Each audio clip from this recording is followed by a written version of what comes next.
معزز سامعین السلام علیکم۔ سیدنا ثوبان رضی اللہ تعالیٰ عنہ سے مروی ہے، رسول اکرم صلی اللہ علیہ وسلم نے فرمایا، میں اپنی امت کے کچھ لوگوں کو جانتا ہوں جو قیامت کے دن تہامہ پہاڑیوں کی طرح بڑی بڑی چمکدار نیکیاں لائیں گے، مگر اللہ رب العزت انہیں غبار بنا کر اڑا دے گا۔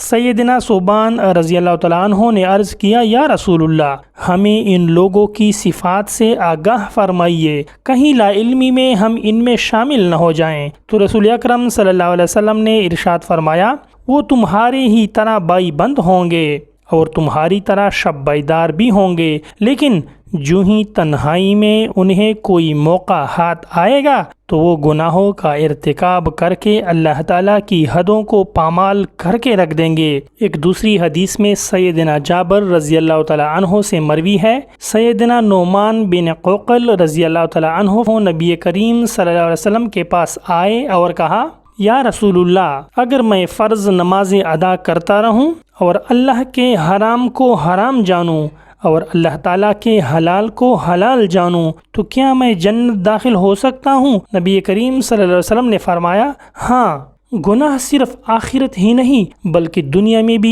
انفرادی و اجتماعی ہلاکتوں اور بربادیوں کا سبب بن سکتا ہے۔ ابلیس کس وجہ سے ملعون ہوا اور اس کا ظاہر و باطن کیوں مسخ کر دیا گیا اور اس کی شکل کو قبیح ترین سانچے میں ڈال دیا گیا؟ رحمت کی جگہ لعنت اور جنت کی جگہ جہنم کیوں اس کا مقدر بن گئی؟ سیدنا نوح علیہ السلام کے دور میں ساکنان کرۂ ارض کو کیوں غرق کر دیا گیا کہ گنتی کے چند افراد کے سوا کوئی نہ بچا؟ اور اللہ تعالیٰ کے غضب کا یہ عالم تھا کہ طوفان کا پانی پہاڑوں کی چوٹیوں سے اوپر جا چکا تھا۔ قوم عاد پر تباہ کن ہوا کیوں مسلط کر دی گئی حتیٰ کہ ان کے باری برکم اور طویل و عریض جسم کھجوروں کے تنوں کی مانند مردار ہو کر زمین پر بکھرے پڑے تھے، اور صورتحال یہ تھی کہ یہ طوفانی ہوا جہاں سے گزرتی ہر چیز کو مسمار کرتی جاتی، ان کے بلند و بالا مکانات، باغات اور مویشی تباہ و برباد ہو کر آنے والی امتوں کے لیے نشان عبرت بن گئے۔ قوم سمود پر انتہائی خطرناک چیخ کس وجہ سے مسلط کی گئی؟ جس کی سماعت سے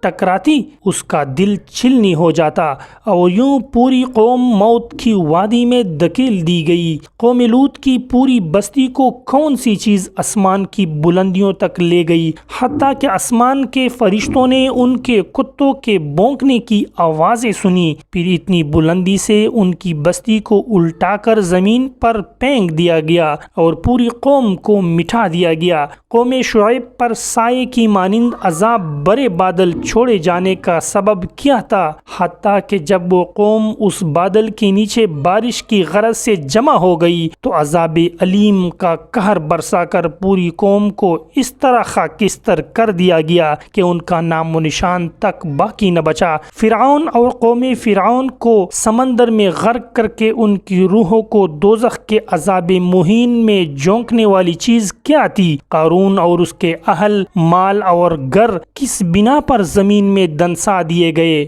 ان تمام ہلاکتوں، تباہیوں اور بربادیوں کا ایک ہی محرک ہے، اور وہ ان قوموں کا اپنے اپنے نبیوں کی خیرخواہانہ دعوت سے انحراف کر کے مختلف گناہوں اور معصیتوں میں مبتلا ہونا تھا۔ حافظ ابن قیم رحمۃ اللہ علیہ گناہوں کے چند نقصانات بیان کرتے ہوئے فرماتے ہیں، گناہ سب سے بڑا مرض اور ہلاکت کا سب سے قریبی راستہ ہے۔ گناہوں پر اصرار بندے کی حیا کو ختم کر دیتا ہے۔ گناہگار اللہ تعالیٰ کے نزدیک انتہائی حقیر اور ذلیل بن جاتا ہے۔ گناہ کی نحوست سے انسان خود، اس کی اولاد، اس کا مال، حیوانات و نباتات، غرضے کہ ہر چیز متاثر ہوتی ہے۔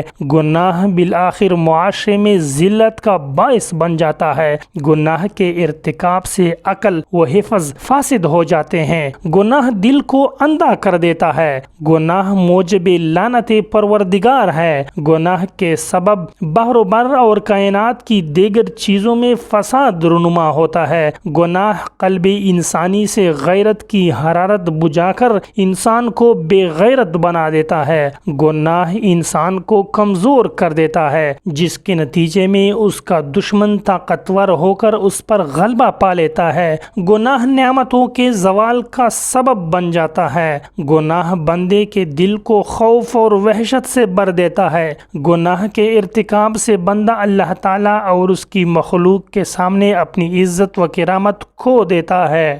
گناہ سے زمین کی برکتیں مٹ جاتی ہیں۔ گناہ نفس کی خباثت اور بصیرت قلب کے اندھے پن کا سبب بن جاتا ہے، اور گناہ انسان کو جہنم میں دھکیل دیتا ہے۔ ہمیں چاہیے کہ ہم گناہ سے اپنے آپ کو بچائیں اور جنت میں جانے والے بن جائیں۔ دوستو، اگر ویڈیو اچھی لگی ہے تو اسے لائک کریں، شیئر کریں اور اسلامی یوٹیوب ٹی وی کو سبسکرائب کر کے ثواب دارین حاصل کریں۔ شکریہ، اللہ حافظ۔